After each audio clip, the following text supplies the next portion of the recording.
Gender roles in public places. For centuries a women is viewed as an object. औरत को एक object ही समझा जाता था, कोई चीज़ है।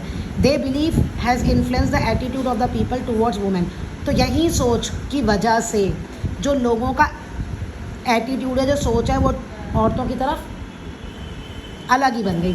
Serious feature of the public places that increasing number of incident of violence against women are taking place these days. और उसी सोच के कारण औरतों पे वायलेंस मतलब हिंसा, मारना, ये सब ज़्यादा बढ़ गया है इन दिनों। वुमेन टू ईव टीजिंग मतलब जो लड़के छेड़छाड़ करते हैं, मोलेस्टेशन पब्लिक प्लेसेस में औरतों के साथ। और सेक्सुअल हरासमेंट एट वर्क, यानी वो काम करने जा रही है या वो सड़क पे जा रही है तो उसको छेड़ते हैं, बदतमीज़ी करते हैं जो मेल फीमेल के साथ। ये भी केसेस बढ़ते जा रहे हैं। इसी को ईव टीजिंग और ये मोलेस्टेशन कहते हैं। Valuing women's work. अब औरत घर पे काम करती, आदमी बाहर जाता है, वो सारा दिन काम करता है, उसको तो पैसे मिलते हैं। लेकिन एक फ़ीमेल है, वो सारा दिन घर पे काम करती है, उसको तो कोई भी पैसे नहीं मिलते। औरतों के काम की तो कोई वैल्यू ही नहीं है। तो ये कह रहा है valuing women's work. The role of man and women play और the work do with in outside their home are not valued equally. यानी कि जो रोल है या जो काम है एक आदमी और औरत जो घर के अंदर करते हैं और घर से बाहर करते हैं, उसको इक्वल इम्पोर्टेंस नहीं मिलती।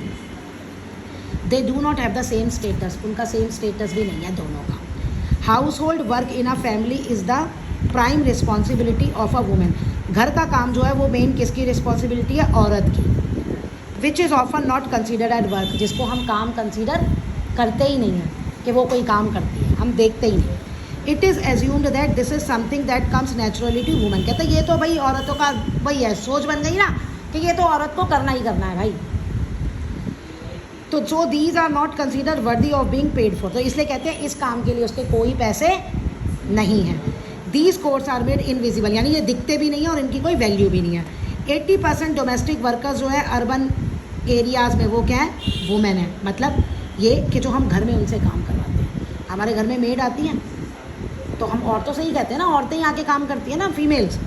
They do a lot of work, वो हमारे घर का झाड़ू पोछा करती हैं, कपड़े धोती हैं, बर्तन धोती हैं, कुकिंग करती हैं, लुकिंग आफ्टर, बच्चों की देखभाल करती है, एडरली सिक लोगों की देखभाल करनी है। लेकिन उनके पैसे बहुत कम होते हैं, उनको कम पैसे मिलते हैं, सैलरी उनकी कम होती है। क्यों?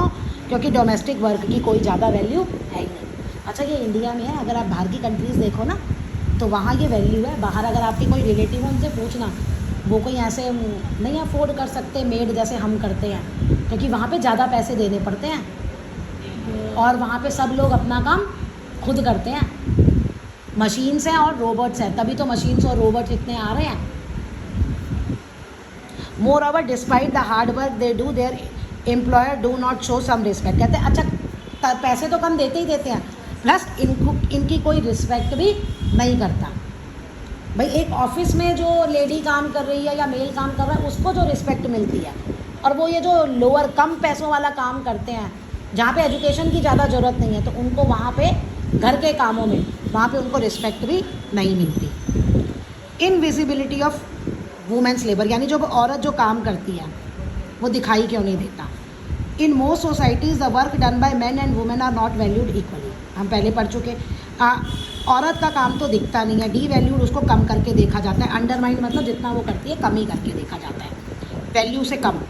The work she does at home is not taken, और जो घर में वो काम करती है उसको तो कोई देखता ही नहीं है, वो तो काम है ही नहीं, लोग समझते हैं। अकॉर्डिंग टू स्टडी, एक स्टडी के according, if all the activity including cooking, house keeping, ये सारे काम जो एक औरत करती है, ठीक है, are taken into 88% of the rural women urban can be considered economically productive. यानी इन सभी कामों के अगर हम पैसे देने लग जाएं तो जो हमें लगता है कि औरतें काम नहीं करती, तो उसमें 88% औरतें काम करती हैं गाँवों में, यानी वो पैसे कमाती हैं, और 66% करती हैं अर्बन में। अर्बन में तो सारी ही हो जाएंगी, क्योंकि 66% घर में रहती हैं, बाकी तो ऑफिस में ही काम करने जाती हैं, ठीक है। और ऑफिस से आके भी लेडीज़ को काम करना पड़ता है, तो उनकी तो प्रोडक्टिविटी और ज़्यादा हो गई, उनकी तो कमाई और ज़्यादा हो जाएगी अगर हम इसके पैसे देने लग जाएंगे जो वो घरों में काम करती हैं तो। But their employment in family farm business is not, कहते हैं लेकिन जो वो ये काम करती है ये इसमें कोई ध्यान नहीं देता, not recognised as economic productive. इसे हम कहते हैं कि ये इकोनॉमिक प्रोडक्टिव नहीं है। ये हमारी सोच है, क्योंकि शुरू से ऐसे बन गई। लेकिन एक सोचो, एक घर है जहाँ पे कोई फीमेल नहीं है काम करने के लिए, 3 मेल है, फीमेल नहीं है। अब वही ये काम अगर किसी फीमेल से करवाएंगे, वही काम अगर वो किसी फीमेल से कराएंगे, तो उन्हें खाना बनाने के लिए पैसे देने पड़ेंगे, उस औरत को कपड़े धोने के लिए पैसे देने पड़ेंगे, घर की सफाई के लिए पैसे देने पड़ेंगे, यानी वो जितना भी घर में काम करवाएंगे सबके लिए पैसे देने पड़ेंगे। तो ये वही कह रहा है इकोनॉमिक प्रोडक्टिव वो होना चाहिए। All the credit to generally any income, कोई भी अगर फैमिली में कोई पैसा कमाया जाता है वो सारा किसको जाता है? आदमी को।